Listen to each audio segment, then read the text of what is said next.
Growing up in my Amish house, saying I love you is what the worldly people say. It's too sexualized. So we never seen mom and dad say I love you. We never saw mom and dad hug. We never saw mom and dad give each other a goodbye kiss.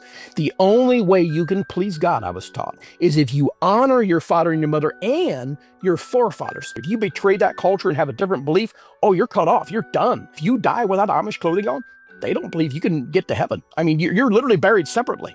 She just screams through the house, you are not coming back in this house. She clearly, I found out through some of my followers, she found out, that I was doing videos. I was exposing the Amish church, what happened to my dad, her daddy, my grandpa, the bishop. I was revealing a lot of evils within the church in my videos. That is how they always protected themselves. And I knew that if she ever found out, she would probably cut me off for life. That was what she said through the screen door. You're also not even allowed to come to my funeral when I die. And so I'm like, wow, that's pretty harsh. And I left. And I'm glad I had the platform so that people could go and kind of reconcile for me and stand in the gap for me, because she heard a lot of my followers mention that, how I have a desire to come get to know her and have a relationship with her, bring my wife, my son out. So I said, okay, we'll follow the rules, whatever we got to do here. And so my wife moves the car and I go inside. I have Amish clothing on and we sat down, and I was really prepared for maybe a butt chewing. And it hit her so hard that she started crying. And I sat there and I'm crying like a baby. Here I am. I'm emotional now just talking about it. But it was the first time that me and my mom could sit there and just have it out and start bawling and crying. And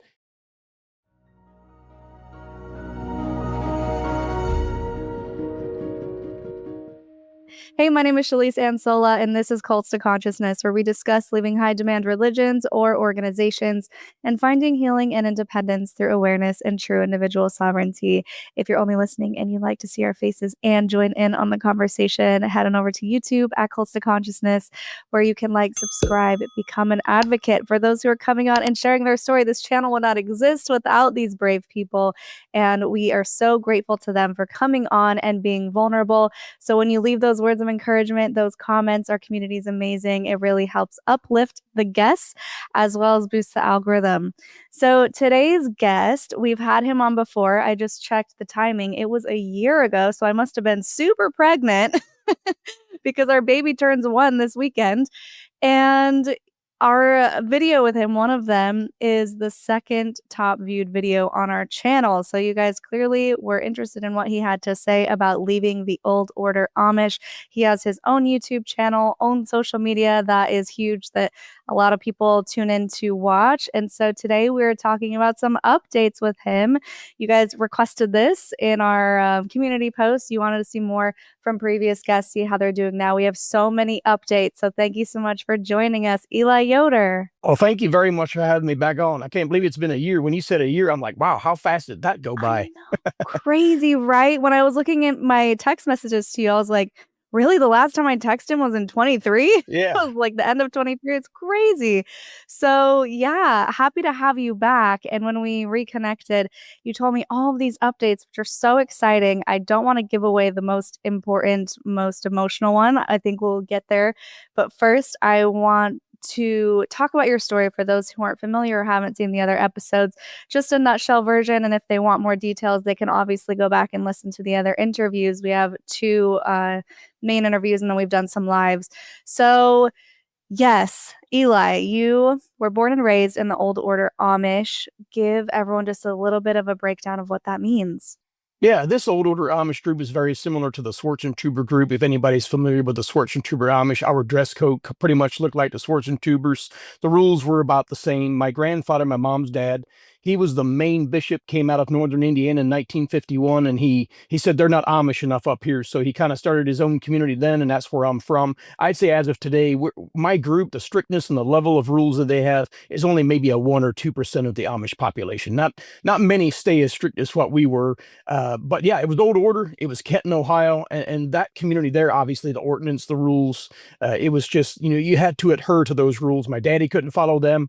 I couldn't follow them as I got older into the teenage years, disqualified for baptism. And that's ultimately why I left the Amish, because I broke too many dress code rules and rode a bicycle. Most Amish can have bicycles. Well, we couldn't, because we were even shunning other Amish communities that could do Rumspringa or have bicycles. So that's my story in a nutshell. And that's why I left, because I disqualified, couldn't meet their requirements of religion. So I left at age 18 and never looked back. And I can't believe it's already been 27 years this year that I actually left. So I'm now longer out here in the non-Amish world than I was in the Amish. Oh, wow. That's probably an interesting feeling to look back at that because it really does shape who you are. And then to be gone for so long and probably look back and see how you've changed must be so interesting. Yes, yeah, absolutely. It's just, and then just looking at the other Amish that I've helped leave now, more than 200 of them that I have now helped leave, and their stories of what they were going through. It's so much different than my group. So you have a majority of Amish that are not near as extreme. I would say my group, they actually do fit every definition of a cult, where you control that group of people, tell them how to live, what to say, what to do, all of those kind of things. But not all Amish would fit into that category. So when I do a lot of Q&As, people ask me about Amish that they live by, and I'm like, well, that's that group. My group Hmm. does this, because they're all different. Every church has their own, kind of like the denominations out here. They all have their own rules. They all do their own thing, because what it is it's man-made organized religion. They've gotten so far away from biblical truth that they just do their own thing. It becomes rituals and traditions of man. Yes, I'm so glad that you brought that up. And I wanted to say something about that as well, that we're not trying to say every person who is Amish has had the same experience as you or had the same rules as you. And I'm sure you get that a lot in your comments too. So I'm glad that we kind of started there just to make sure people know we're not trying to put a blanket statement on an entire group of people who do have different practices depending on where they live and who is the leadership. Within your Amish community, you said you were getting in trouble for some of the rules. What would you say is the main thing that was really getting to you the most as far as I have to get out of here? I can't stay in the Amish anymore, especially because, and I want your opinion on this, as a man, you tend to get a lot of the power in a patriarchal society such as the Amish. So, why did you want to get out of there? Well, it was mainly just not only just my dad's struggles. I saw him just struggling. He was depressed. He turned to alcohol, and I saw what he was going through. And then I get up there to upper teenage years, where I now have to take the baptism classes, where you're accountable for the same rules that my dad was accountable for. Before that, my dad gets shunned for what we did wrong. But now I'm coming up ready to take these baptism classes, and I realized pretty quickly just the idiotic rules. The dress code rules was the number one rules my dad broke, and it also became the number one rule for me. I mean, you couldn't even roll your sleeve above your elbow if you showed too much skin. And I'll say this: all of the bishops in each district, they kind of, them and their families kind of were almost like a favoritism. They would nitpick on the ones they didn't like, and of course the Yoders, they were more rebellious, so we were kind of in our own group. And the Hirschbergers and these different names, and the bishops, they had their own little clique that they were in. So sometimes even the family of the bishops and preachers would do the same thing me and my brothers would do, and yet they were not held accountable for that. But yet when we did it, like rolling your sleeve above your elbow, it's just stupid stuff like that. And then like my shirt collar, there's 3 buttons we had. I would leave that top button open, and they had a huge problem, especially the bishop's boys, and they would tell on us Yoders, hey, he was out there in the field working, he left his top button open, and they would just throw a fit and come after my dad on that. And then some of those rules is what I actually disqualified during those classes for baptism, because it's like a probationary period. That's what I call it anyway, because you have 6 to 8 weeks of where you got to follow all the dress code rules and all the rules in the community, where they watch you. And that's how you lead up to baptism, if you can keep those rules. But there was no way Mhm. I could keep those rules. And that's why, and then seeing my dad, he was just a mess all the time, and he would challenge them. Now, the greatest sin that I saw is when you question the church. You don't want to question leadership. Like, for example, the bicycle. All these that are Amish had bicycles. When I said, hey, why am I being disqualified for baptism? For riding a bicycle, and the Amish 20 minutes from us have bicycles. If they claim they can be pleasing to God and get into heaven, then why can't I? So when you question them and why they do what they do, that was actually, I realized, the greater sin than the actual sin I committed of riding the bicycle. So you Mhm. never want to question leadership. And I like how you brought that up about the men. They're in charge, they're in control. When it's prideful man setting up these rules, so they don't like being questioned. The women, they can't question for surely can't question the church, because in the Old Order Amish, they're silenced. They can't squeak in the church. If they have any questions, they have to consult the man, the husband. And so they're always separated from the men. But I was a man, and I decided to question them. My dad did as well. And boy, we just got in big, big trouble. So half the time growing up, my dad was shunned half the time. So I already knew at a young age that this is not for me. I didn't know when I was going to leave, but I knew at some point I was going to try that freedom that I saw outside the Amish church. And it's so interesting how something as simple as wanting to have your top button open can cause so much drama. And I experienced something similar, obviously not to that degree, but in Mormonism, modesty is very strict. And that's why when you're old enough and you go through the temple, if you get married in the temple, they give you the garments, which are the underclothes that make you modest. Because if your garments are showing, it means you're not covering enough skin. And that was one of the things I hated the most because I wanted to be a fashion designer and go into costume and all of that. And I hated covering my shoulders because I'm like, I don't want to put a t-shirt under a tank top. It looks ridiculous. So I remember pushing back so hard. The clothing is what I look at, and like what you just said about the Mormons. I look at, I'm reading a book right now about seeking Allah, finding Jesus. This guy shares his testimony, and I saw something in that Muslim culture, Amish culture, Jehovah's Witness, Mormon. You go through these, and all at once these articles of clothing becomes their idol. It's what they worship. Like in my Amish culture, if you die without Amish clothing on, they don't believe you can get to heaven. I mean, you're literally buried separately. It's wild how you can, what you said about the garment underneath. I mean, there's so many different articles, the physical things that they idolize, and they say that that's what you must follow. It's their idol rather than freedom in Christ. Because there's so many different Jesuses being preached, and they all have their own thing. Yeah, the focus is being misdirected to a place that really isn't helpful to anybody. So we've had a lot of former Amish and Mennonite women on here, and we talk about the standards of dress because of the gaze of men, or they can't even walk too sexy or else they'll get in trouble, and they can't even have their hair down or else it's too sexy. So for the men, having that top button up, what is the reason that they would give you? Because obviously you're not causing women to stumble in that same way of how they phrase it for women. So what is it that they're telling you why it's so important? We were just told that as a church rule, and that's what you must follow. It wasn't any other reason of maybe being appealing to the women. It was just, hey, this is the church rules. That's what we agreed on as baptized members. They do that twice a year where they have ordinance church. And if they agreed on that every year, spring and fall, then you are required to follow that. And that's what we were told is obedience to the church is obedience to God. And that was the bottom line. Well, it makes sense then where you're like, I can't even ask a question. It's just because I said so. It's like the worst thing you could say to a kid, right?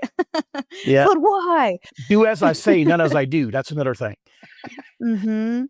Yeah. So when you were 18, we talked about in your previous interview, you were working at a pallet factory, which was not allowed, but you said your family needed some extra money. And so your dad allowed it. And that gave you that window into what you would call the English world, the outside world, and started making friends, talking to people, listening to worldly radio and using power tools, as your community said was off limits. So that was really the time where you're like, okay, I think I can ask someone to help me get out of here. Will you just quickly tell that story? Yeah, that was pretty much my way out. That was the open door. The church's fears, their worst nightmare came true because they were like, we cannot have Henry Yoder let his boys work at this pellet shop that is literally located right next to our Amish farm there. It comes up against our property. We were very poor. We were struggling to make ends meet. And Dad said, hey, we're gonna send two of you boys down. And I ended up being one of them. And so being around those people, hearing that worldly radio and those tunes, that tickled my ears. But we were clearly around power tools, air compressors, forklifts, and we were very fascinated how much faster things can be done by watching how fast they can do it versus us using hammer and nail, So that also opened the door to talk to individuals. Hey, I'm going to be 18 eventually, and I would like to kind of try the outside life. And I got this fella interested, in giving me that opportunity. Hey, when you turn 18 legally, I can help you. I just can't help you before that. So the church, when they told my dad, hey, you cannot have your boys working there. They're going to be around all these people, their lifestyle. They're going to be interested in that.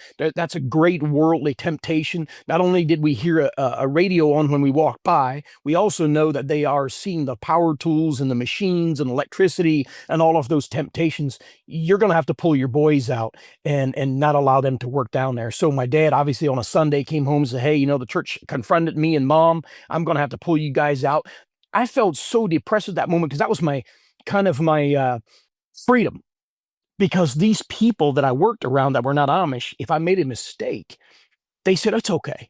They loved me. They accepted me. I don't care how, if you fall short and you don't meet the requirements that was demanded within the shop, they just loved it. And it was a different kind of mentality that I saw in my own family and in the church, with the shunning, the rejection. Dad had an alcohol problem and a depression problem. So sometimes, if you messed up, you got beaten physically. And so now I'm seeing this love and this acceptance like I've never seen before. So clearly I was drawn to these people that I was brainwashed to believe are of the world and can't please God because they drive cars and use modern day conveniences. But yet they loved me to an extent that I've never seen my own family members love me. I mean, I was drawn to this type of love. Yeah. I wanted to keep working there. This was my freedom. This is the moment where I could just relax and be myself. And if I made a mistake, oh, well, they just said, it's okay. If you made a mistake, we can fix that. And I'm like, wow, this is different. So I was drawn to that. And so to hear my dad say, got to pull you out. The church requires us. We can move out or I'm going to get shunned. That was a very depressing moment in my life where I did not want to be pulled out of there. But at least that was the moment where that man that I got to meet and ultimately when I turned 18, he helped me leave the Amish. That paved the way for me to leave. So I'm very thankful that we were able to work there as long as what we did. You brought up something that I think is very important, is going to come back around as we talk about more of your updates.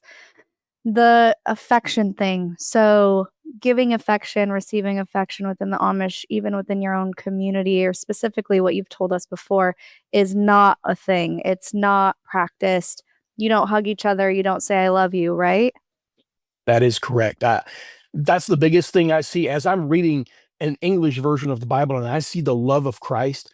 I'm stunned that my culture does not physically show any affection. To be honest with you, growing up in my Amish house, it's too sexualized. Saying I love you is what the worldly people say. So we never seen mom and dad say I love you. We never saw mom and dad hug. We never saw mom and dad give each other a goodbye kiss because those things were too sexualized. You don't do those things. So recently when I visited my mom again, she actually said, well, Eli, did you know that I loved you? And I said, well, you and dad made sure I had clothes on my back, food to eat. So by those things, yeah, I knew that you cared for me and my siblings and loved us enough to make sure that we were taken care of. But I said, in action, saying it verbally, no. And she just looked at me. I said, out here in this, I got a wife now, and I explained to her, my wife and my son, every day I say, I love you. I give him a hug every day. I give my wife a kiss. I said, we show the affection. I said, Mom, I'm not blaming you. I'm just saying there's a difference in your affection and my affection that I'm used to out here in the non-Amish world. So I got her to realize there's a huge, but there's no way I could convince her to start practicing that because she was born and raised, obviously by her daddy, the bishop, that is considered way too worldly. That is way too sexualized to be able to say, I love you or any of that. So no, there's just no affection at all in the Old Order Amish. I'm not saying all Amish behave this way. I just know in my home, that was just, we were in the bishop's family and we were not to show any kind of affection because the worldly people do that. Yeah, we actually just did, which is why we reached out to you. We just did another follow-up interview with Lizzie from Swartzen Tour Amish, and she had the same situation. And unfortunately, because of the lack of affection at home and the lack of feeling loved and wanted and appreciated, it made her the prime target for an abuser to swoop in and love bomb and groom her. So there is harm to that, and I think they don't necessarily think it through because they're thinking it's too sexualized to do any of that, but then it actually creates the perfect scenario for a predator or someone who is looking for an outlet in the wrong places to abuse children or family members or even their wives. So I think it's doing the opposite of what they're wanting it to do. Yes, absolutely. It's having the opposite effect. They believe that they're protecting their church, like they always have. All of our forefathers, ever since the Anabaptists migrated from Switzerland, they've always cut themselves off from society and did their own thing to protect themselves. But that's also setting up to hide a lot of evil, within the church Mhm. system. Yeah, I think one of the main reasons your other video blew up is because we talked about how you weren't even allowed to know what pregnancy was. It was just called the sickness, and you just knew that your mom's belly grew, and then all of a sudden there was a baby, and that stunned me. I think it stunned a lot of people where we're thinking you can't even know the basics of where I mean, you don't have to know all the details, of course, when you're a child of where babies come from, but at least know, like, there's a baby, mom's carrying your brother or your sister, and I found that so interesting. Yes. Yeah, it is. That's probably when I share my testimony at different churches that invite me to share testimony, that's usually when you hear the gasp in the crowd when they realize that I didn't know where babies come from. I mean, I believe the lie that I was taught from childhood that, when God wants me and my siblings to have another brother or a sister or twins, then in the middle of the night, an angel would come down from heaven and bring them to us. And I believed that. And I didn't actually know the truth until I discovered it on my own with other boys conversating with me. It was 16 and a half. I was only a year and a half from leaving the Amish before I actually found out, oh my goodness, it's like the animals. I mean, I was as early as age 11 and 12, I was helping deliver calves from cows. I saw all of that kind of birth, but I never connected it. I wasn't allowed to connect that because we were taught that animals and humans, oh, you do not compare animals and humans. And that's how they keep you from discovering that. Because I thought to compare an animal to a human, how they're born, would be sin because you don't question God. And so, since I was taught Mhm. that way to believe that an angel brings a sibling down, I had no other reason to believe otherwise until my oldest brother and some of his buddies were talking about it. And they said, no, no, Eli, it's this way. And of course, when I spilled the beans to mom, because I thought that was very sick, did my oldest brother just refer to animals? That's how humans populate? I mean, produce and all of that. And I'm like, I got to tell mom, this is sick. This is disgusting. And I got my oldest brother in trouble and he got his butt whooped. Oh, but I no. was but I was stunned that he would say such a sick thing because I thought he's lying to me. I mean, I didn't know any Yeah. better because when you're taught something by mom and dad, you're going to believe it since early childhood. So I didn't know any better. Yeah. Oh my gosh, that is so wild.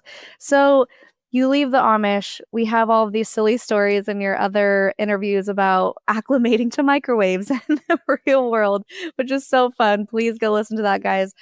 So, when you leave, though, let's talk about the consequences of leaving, what that actually means, because really, when you go, you can't look back in most cases, or you're not welcome back in most cases, not all cases. But let's talk about what that was like for you and how people treated you or didn't talk to you at all after you left. Yeah, within my community, they clearly teach that you have to be Amish. Have to have the Amish clothing on, clearly, and follow, adhere to the rules. And at a certain age, you get baptized, and then you're going to be held accountable. And they believe that is God's will and God's plan for you to be aligned with the church. So if you break away from that before baptism or even after baptism, most Amish churches, they don't even treat you like you're shunned if you leave before baptism. But for my Mhm. situation, I was always treated like I was shunned anyway. They behaved that way, even though I did not qualify for baptism, but I still could not take money from my brother's hand when I tried to buy baked goods off his wife. They will turn their back on me. When I went into the store shortly after I left, there's a preacher in there. He had stuff in his cart that he was getting in Kroger. When he saw me, he literally left the cart and everything in it, turned around and walked out of the store. So that kind of shows you how Oh, they view, in my particular group, that's how they view a former Amish when you leave. They believe you've given yourself over to the devil, basically. So, for example, when I didn't think I was, but I clearly, leading up close to me leaving, I behaved a little bit different, and mom was suspicious. So, the morning before I left, my mom actually came upstairs. I was being lazy. I didn't want to get up to milk cows. And she actually spoke or whispered through to where my other brothers don't hear it, whispered through the covers because I buried my face and my head underneath the covers. And she whispered through there and she said, if you leave, you cannot come back. And if you do come back, ever in the years to come, then you have to have Amish clothing on and you cannot park on my property. You'd have to park somewhere and walk over, but you have to have the same style. Don't roll your sleeves above the elbows. You have to have Amish clothing on. So that shows me how important their image is, their clothing is. See, because that's their image. That's what they worship. And so she demanded that I have that on. And then eventually, years after I left, I did go visit her and wear those Amish clothing so that she'd let me visit and park my car next door. But yeah, I mean, you're talking about somebody like me that wasn't even baptized, so I should never be shunned. But when I show up, I'm considered shunned. When I was visiting with my mom, and other Amish show up. Oh, Eli, get on out of here! I gotta run, because other Amish would see Yeah. me sitting there visiting with mom, even if I have Amish clothing on. So it's very extreme how they view you if you leave the Amish before baptism or after. That you just could not please God if you see. It's the culture. You honor the Ten Commandments, obviously. There's one that says that thou shalt honor thy father and thy mother. That's the number one commandment that I heard since innocent childhood.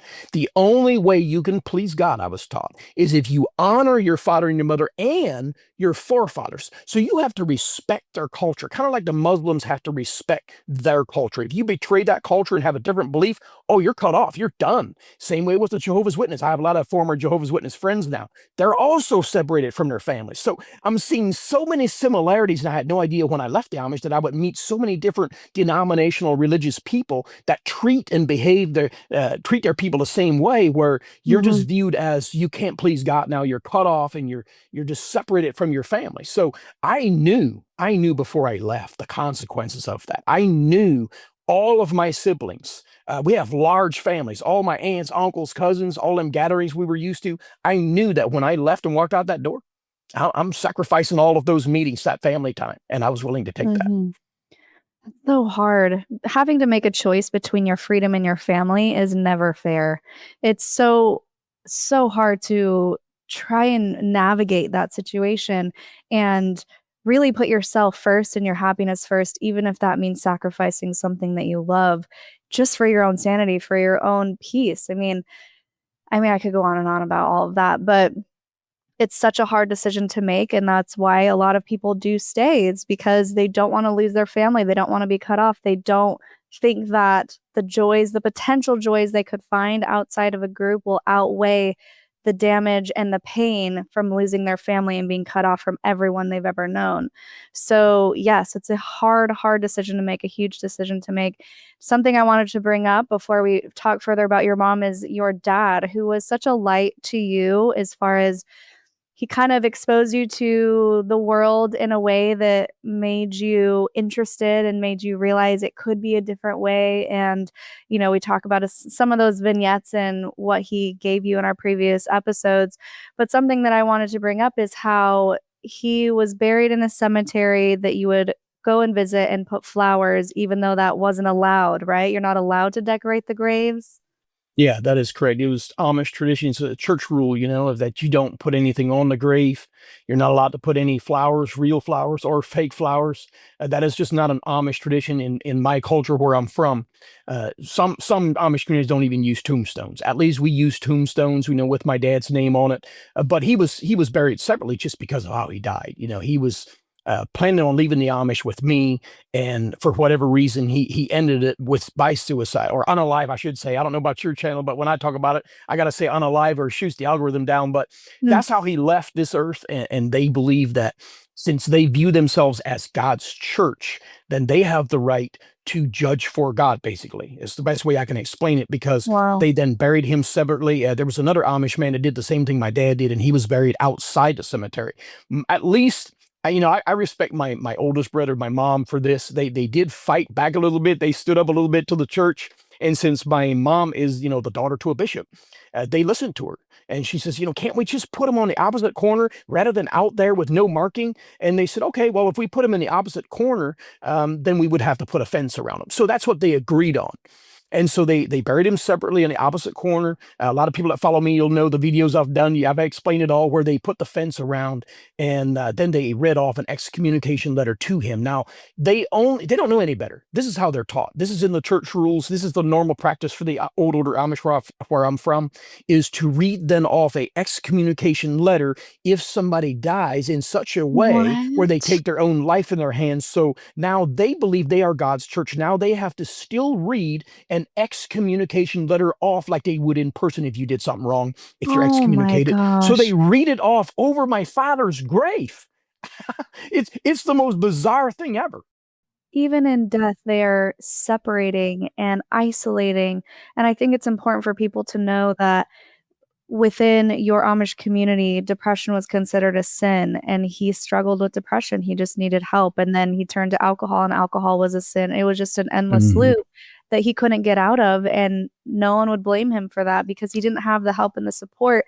And even in death, they are saying, "You're not," man, that's like, it's getting me a little Mhm. emotional. "You're not good enough to be in our cemetery. We're going to X you off from the rest." It's just, wow, that's so heartbreaking. So, yes, of course, you're wanting to go and visit your father there and bring him things and show love in the way that he didn't even get at his own funeral.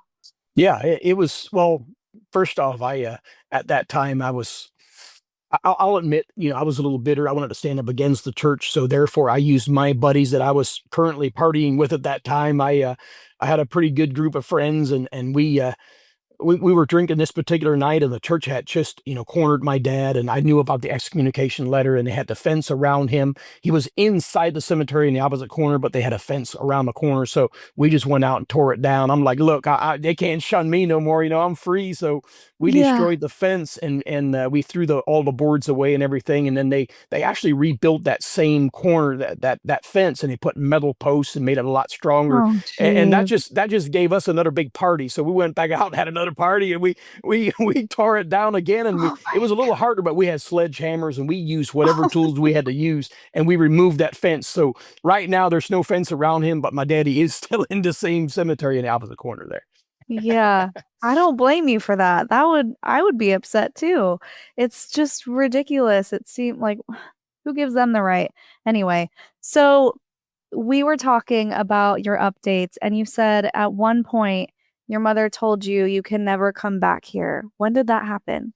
Yeah, that was exactly a year ago this month, on March 7th last year. That was her birthday. And my wife actually brought up the idea last year, and she says, it's your mom's birthday. We haven't been out there in close to a year. How about we just get her a beautiful card and we write some messages in there? And I poured my heart out. I wrote a whole bunch of scripture in there, how Jesus commands us to love one another. It doesn't matter how we can disagree. We can lovingly agree to disagree. I live different than you do, Mom. So I just wrote in there about the new commandment Jesus gives us in John chapter 13, about loving one another the way he loved us. And so I wrote that in there, and I told her, I said, look, Mom, just because you're Amish and I'm not, doesn't mean as a son that I don't love you. I do love you. I respect you. And I wrote all that in there. Little did I know that when we were going to show up right on her birthday, that she was going to yell through it was warm. It was kind of warm last March 2024 on her birthday. She was making fried pies. We could smell them 20 yards before we got to the screen door. And then to our shock, she just screams through the house, "You are not coming back in this house. Do not return back to this house." She clearly, I found out through some of my followers, she found out, that I was doing videos. I was exposing the Amish church, what happened to my dad, her daddy, my grandpa, the bishop. I was revealing a lot of evils within the church in my videos. That is how they always protected themselves. And I knew that if she ever found out, she would probably cut me off for life. That was what she said to the screen door. She said, also, don't just never come back out, but you're also not even allowed to come to my funeral when I die. And so I'm like, Mm. wow, that's pretty harsh. And I left. And then just this past Christmas, I had a follower of mine that stopped by, to buy eggs. He followed me on TikTok and YouTube, and he said, "Hey, Eli, is there something you would like to say to your mom? I'm out here getting ready to go in here and buy some eggs from your mom and some candies." And I said, "Well, sure. Just tell her, look, I know it upset her what I'm doing, but I'm not going to stop what I'm doing. But if I did offend her, I'm sorry. I'm not doing this to offend her. And if I did offend her, then I'm sorry. I want to make it right. And then please ask her, if she could forgive me and let me come out one more time." So he reads this message off right from his phone in front of her of what I said. And she actually got emotional and said, "Yes, I have something on my heart. I would love for him to come back out one more time and talk with me." So I took that opportunity just about a week and a half ago. And I went out and I sat down. She pulled up a chair. And of course, I had to put my Amish clothing on. I had just gotten surgery. So my wife kind of parked in front of the house, and she didn't like that. We had to still move the car off the property. So I said, "Okay, we'll follow the rules, whatever we got to do here." And so my wife moves the car and I go inside. I have Amish clothing on, and we sat down, and I was really prepared for maybe a butt chewing where she's really going to be harsh on what I'm doing. Yeah. But it was actually quite opposite. Her heart had changed, and she really wanted me to make a promise. And if I could make this promise, then she would let me come back out and continue to visit. I'm like, "Oh, this sounds a lot different. Like you're willing to be recent with, a lot different than a year ago." And so I'm like, "Okay, well, what would that promise be?" And she said, "Well, all the videos you've done that people are talking to come out and buy baked goods off me, you keep on adding flowers, fake flowers and real flowers onto your dad's grave in the Amish cemetery. That is against our religion." And I just told her, I said, "Look, first, before I make you that promise, I want you to understand why I do what I do." And she was willing to listen. That was very rare for her because normally it's their way or the highway. So now all at once Yeah. I saw a different change there, and she was willing to listen to me. And I said, "Look, Mom, Dad was treated the way he was. I was treated the way I was. Then the way he passed away, they condemn him, and I'm already considered condemned." And she tried to say, "Well, no, we give that to God." I said, "No, because of your actions, I already know that I'm condemned and he's condemned. So why can't, as a condemned son, show up and add flowers for my closure and my healing and add flowers to his grave?" And that's why I do what I do." And she goes, "Well, I understand." And she says, "But we're Amish. The Amish cemetery, that's an eyesore for people to go by the Amish cemetery and see there's one grave back there that has these flowers." And I said, "Well, Mom, I have a big following, and a lot of people also, when they heard my story, it broke their heart, and they're stopping by. They're adding flowers to my daddy's grave as well. There was even cards on there. I have a lot of amazing followers." And so I explained all this to you, and she just says this, "Eli, if you could please make me a promise to no longer add any flowers, and then please go remove those that are currently there. And then also do a video," she said, "to tell all your followers not to add any more flowers and decorations to the Amish cemetery on Daddy's grave. If you could do that, I would let you come visit." I said, "Do what?" I thought about it. I listened to her talk a little bit more before I made the promise because I'm processing it. And I come to the conclusion, my dad's, I can't bring him back. And I decided that very moment that I'm going to go ahead and make her that promise that I'm not going to allow any of my followers or myself to add any more decorations. I said, "Mom, I promise you that when I leave here at this very moment from your house, I will go straight from here to the Amish cemetery and I'm going to remove those flowers." And it hit her so hard that she started crying. Huh. And I sat there and I'm crying like a baby. Here I am. I'm emotional now just talking about it. But it was the first time that me and my mom could sit there and just have it out and start bawling and crying. And she said 15-minute visit. Here I am. It's over an hour by this time. And we're sitting there crying together. And I lean in to give her a hug and I said, "Mom, I just love you." And she actually hugged me. I got my first mommy hug.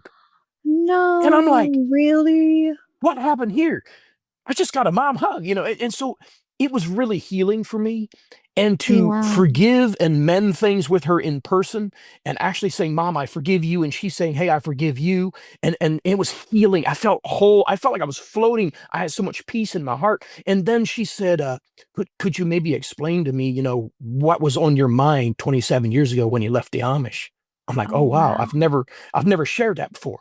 So what I did is kind of went into how I didn't feel loved. I didn't feel accepted. I didn't feel like I could make a good Amish man and meet those Amish requirements and standards as Amish husband to lead his wife and have a large family and meet all the church requirements. I said, I didn't feel enough. I didn't feel like I could meet those requirements. So as I poured my heart out of what I was feeling and experiencing just leading up to me leaving the Amish, she just stops and she's crying and she goes, that's really healing for me, Eli.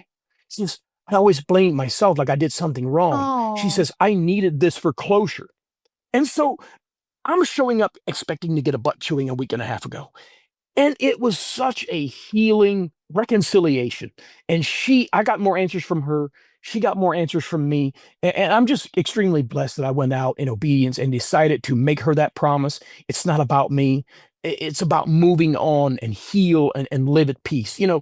Yes, I would love to stand up to the church and show them, look, you're not going to boss me around. I'm going to add flowers to my daddy's grave. I'm in charge.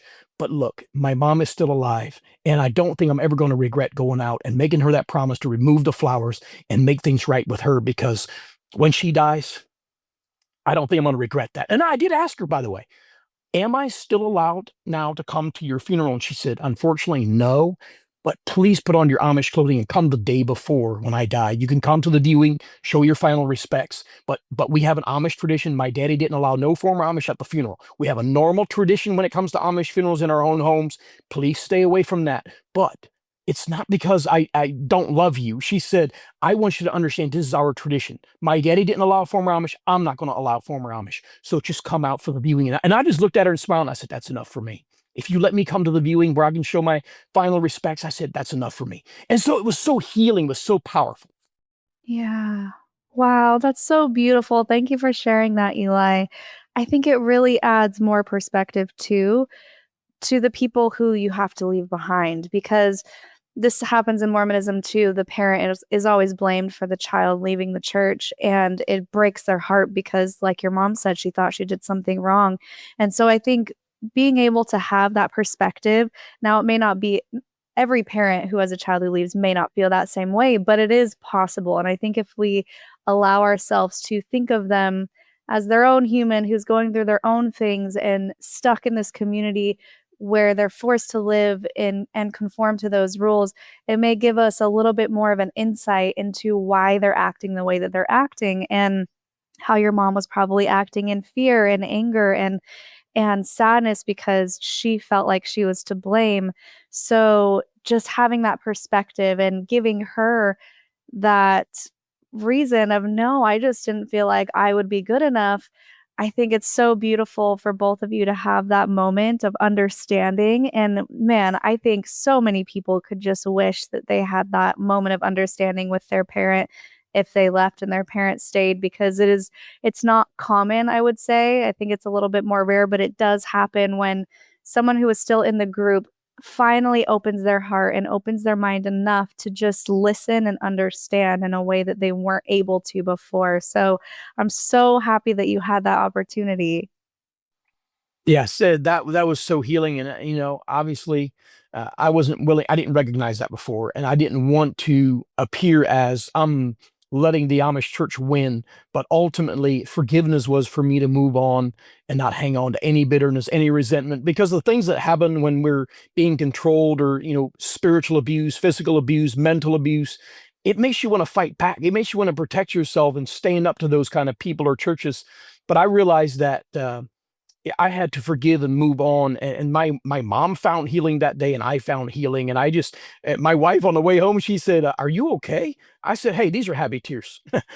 These are happy tears. I feel healed." So, anybody else Yeah. that's been through stuff like that, I mean, if you view your situation as that's never going to happen, because trust me, I didn't believe that was ever going to happen. I didn't think that was possible with my mom. 27 years later, right? Especially a year ago, don't you ever come back out here. Yeah. So uh, things are possible. It can happen if you're willing to sometimes face the consequences and just face your fears. I mean, I was almost trembling with fear when I showed up to visit her. I was expecting the Yeah. worst, but I'm glad I did, because it worked out for the good. I think there's definitely opportunities there. If Of course, this does not mean that I just have to put this disclaimer out there.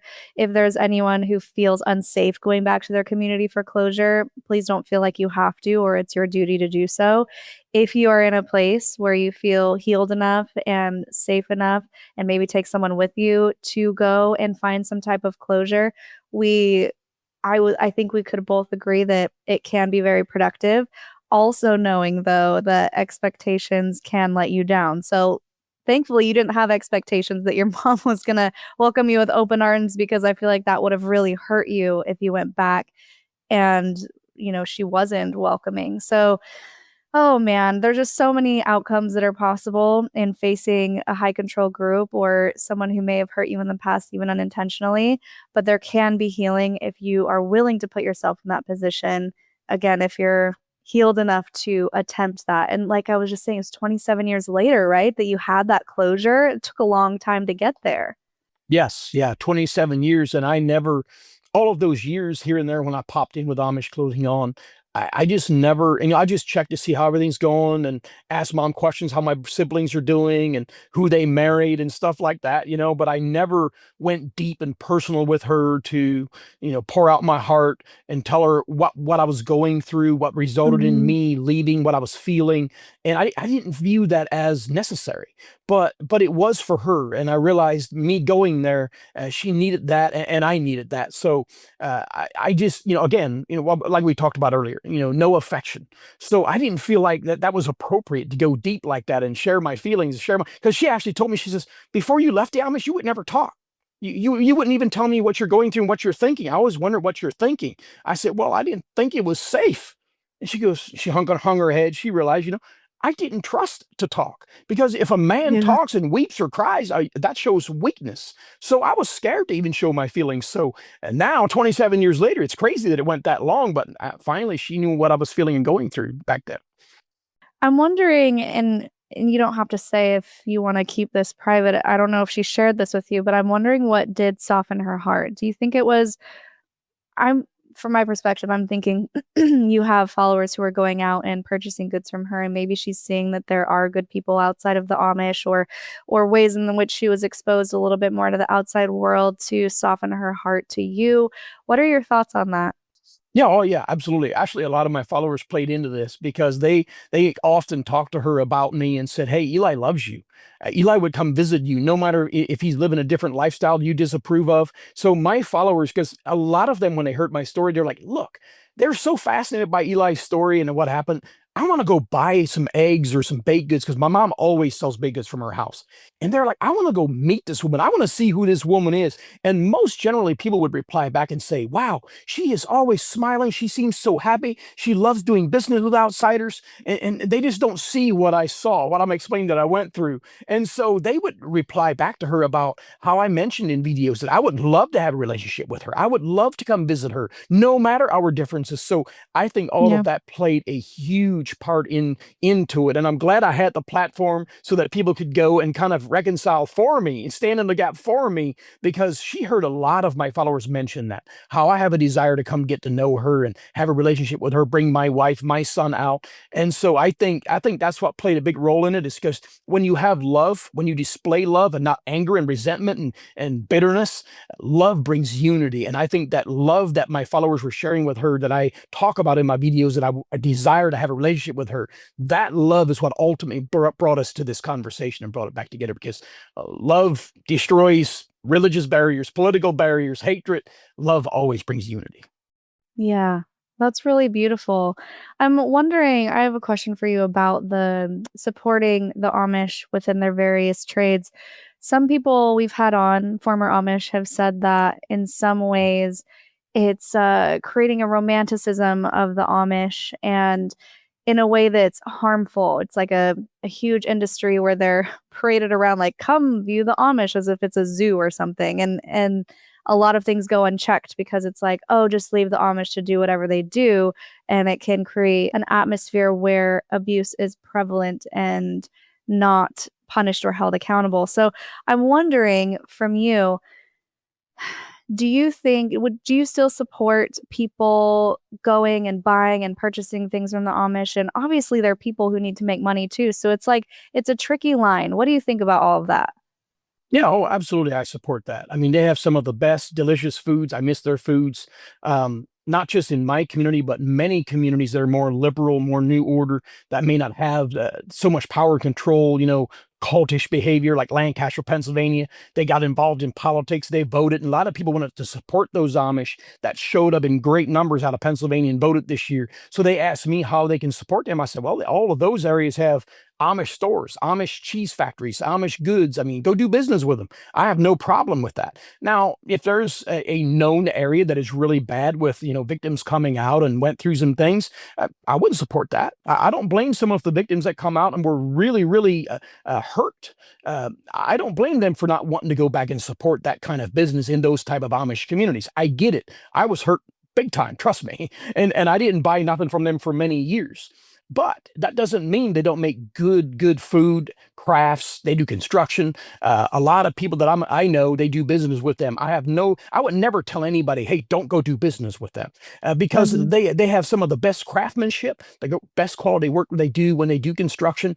They just, the food. I mean, my wife still gets Amish baked goods, and I still get them, even if I can't go in and buy them myself. She goes and buys them. We still get Amish food today, fried pies and other things. But yeah, I actually encourage people to go do business with them. I would never refrain and say, just because of what I've been through, I'm going to measure that for all Amish and say, you Yeah. shouldn't go do any business with at all, because they're not all the same. Some areas are Yeah, worse. of My course. community is like a 1%, I say, to most Amish communities. I went to Middlebury, Indiana, Northern Indiana, and it was a totally different atmosphere. They were more loving. The former Amish that had left were allowed to come back, park their car at the end of the driveway, and join the Mhm. church. That's night and day difference in my community. So Yeah. it depends on the area. I mean, I do understand, though, when somebody's really physically, sexually abused and all of that. You don't want to go back and try to have any kind of business dealing with that, because you got to heal. So I would never recommend those type of people to go back, because you got to heal from all that kind of stuff. Yeah. Yeah, great answer. What are some of the things that you still hold on to, traditions or things that you learned from the Amish? Well, I'm getting ready to plant a big garden. It's starting to warm up. I still love gardening. I absolutely love it. I do a big garden. I still do meat canning. Yeah, I have electricity now. I get freeze all the meat, and we do some, obviously. But I like canning. I do a lot of mason jars, like we do when I was growing up Amish, and the vegetables from the garden all gets canned by pressure cooker. And so I like being self-sufficient and have food supply where I can go get a jar of meat, chicken, beef, all of that gets canned, red beets, all the vegetables from the garden, and that's something that I like to continue to practice, not just in the Amish, but also out here in the non-Amish world. Yeah, and I think that's great. Just homesteading in general, being self-sufficient, growing fresh food, you know exactly where it came from, and it's good to kinda get back to our roots as humans instead of just all everything from the grocery store processed and everything. Yes. So, I think that's great. So, you have a book coming out, or it just came out. Tell us all about this book, because I didn't know anything until we were about to hit record. I was like, "Wait a second." Yes, yeah, I'm now the author of a book, and it's called Undeceived. The reason I chose to go with Undeceived is because I truly didn't know growing up Amish that I was deceived, because when you're born and raised and taught in a certain religion or denomination that that is the truth, well, you can't just undo that. So clearly I was deceived until I became undeceived. And I didn't know I was undeceived necessarily even after leaving the Amish, until I read the truth. In the Bible, in John 8, it says that if you know the truth shall set you free. And so I talk a lot about relationship over religion. I can't stand religion. Religion is what crucified my loving Jesus, Jesus that came and died for all of us. So I talk about how I came to the knowledge of the truth, but I first start with my entire story that you see in all my videos. My Mhm. experience growing up Amish, the transition from Amish to the non-Amish world, so to speak. So I have a whole story in here. And then towards the back, I talk about, how I became undeceived through the word of God. And then we were just talking about my dad. I'm going to read this to you right inside. Here's what I put. To my beloved father, Henry Yoder, though you could not see the light beyond the shadows, you paved the way for mine. This book is for you with love and in remembrance. because he truly paved the way for me. And my whole story about my daddy that we just talked about in this interview, it's all in here in detail. Oh, that's so great. That got me all emotional. Man, you're choking me up today, Eli. That's amazing. So can people buy that now? Is it currently out? Yes, it is available. All you got to do is punch it into my name, eliyoder.com. It's in, it's all online bookstores, Amazon, Barnes and Noble, Books a Million, all of those online ones. But the easiest way is just type my name into the Google search bar, eliyoder.com. And of course, if you follow me on my channel, all of my followers usually know it's right in my bio. It's just, you just one click, you're in it. But it's eliyoder.com, and you can buy it through that. Or, a lot of people internationally that are from other countries, they usually go to Amazon to be able to get it, because it doesn't matter where you live. My website is mainly for the U.S., but for those that are outside the U.S., if you go to Amazon, you can order it. That's great. Well, congrats on that. It was such a huge thing to publish a book. I feel like I started writing my book like 4 years ago, and then the channel started, and I was like, oh, a little distracted. So I need to get on it. Every time I interview an author, I'm like, oh, a little bit more motivated, and then life catches up with me, and I never write it. So thank you for the inspiration, Eli. And tell everybody where they can find you, like your handles on Instagram and YouTube and all of that. Yeah, usually my name, you can find me anywhere. Instagram, Eli Yoder. Facebook, obviously, Eli Yoder. I also got an Eli's Ministry page I created on Facebook. YouTube is Eli Yoder. My main TikTok, I got two different TikToks. My main TikTok is YoderToter40. That's the main one with 1.7 million followers. The other TikTok is Eli, the ex-Amish preacher, because once I started like sharing scripture that set me free and revealed the truth where I became undeceived, I started that page with mainly teachings from the Bible, and so that became Eli, the ex-Amish preacher. so that one has like 420,000 followers there. And then X, I started X. I'm already up. I just started that a couple months ago. On X, you can find me under YoderToter40 as well, or type in Eli Yoder, because that's in. You can find me pretty much anywhere on all social media, because I'm using about every platform now. On X, I just in a couple months, I'm all the way up over 25,000 followers already. So if you're on any of Amazing. those platforms and you want to look for me, you can either put Yoder Toter and I'll pop up, or you can put Eli Yoder and it'll pop up, because I'm everywhere. That's awesome. Well, thanks for taking time out of your day, especially recovering from your surgery, to talk with us and give us some updates.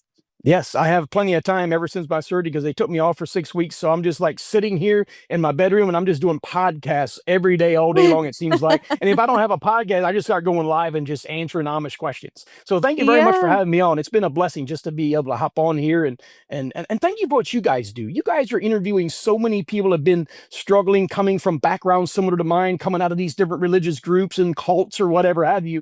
And you guys are such a blessing. I watch a lot of your videos and I watch Oh, how these people are being interviewed. And thank you for giving all of us that been through stuff like that a voice to speak. yeah. Thank you. I appreciate that. Oh, I almost forgot our Linda Listen. Do you have a Linda Listen for everybody? Mainly just don't listen to others. God made you who you are. Don't deviate. Don't change who you are. Be who you are. God loves you. Many people change, do something different because they want to be loved. They want to be accepted. I've done that all of my young life. Now, you ain't going to change me. I am who I am, and I accept who I am. And Yeah, so that's I great. love to remind people, don't change to fit in or please someone. If they don't accept you for who you are, you don't need them. They're gangrene. Get rid of the gangrene, because if you don't get rid of gangrene, it'll kill you eventually. So if they don't like you for who you are, you don't need them. Fit in with those that accept you for who you are and don't change for anybody. Beautiful. Any other final thoughts before we go? I think that'll pretty much do it. Thank That you very sums it much. up. Amazing. Thank you again. And guys, thanks so much for watching. Make sure to leave those words of encouragement down below for Eli. Go follow him on all the platforms. Check out what he's doing. Check out his book. We'll put all the links in the description. The best way to support the podcast, you guys, is just interacting with the post in any way that you can, liking, commenting, sharing, all of that good stuff. If you do want to support further, we have a Patreon, patreon.com/cults to consciousness. We have some merch at cultstoconsciousness.com. You can come with us to Mexico for our second C2C trip. The first one was such a success. We already have 5 people from that previous trip signed up to go to Mexico. We have 3 spots at the time of this recording at a discounted rate. So check that out. If you like this video, I'll link to more down here below. Make sure you go watch Eli's other videos. And until next time, follow your highest excitement, be conscious, and be well.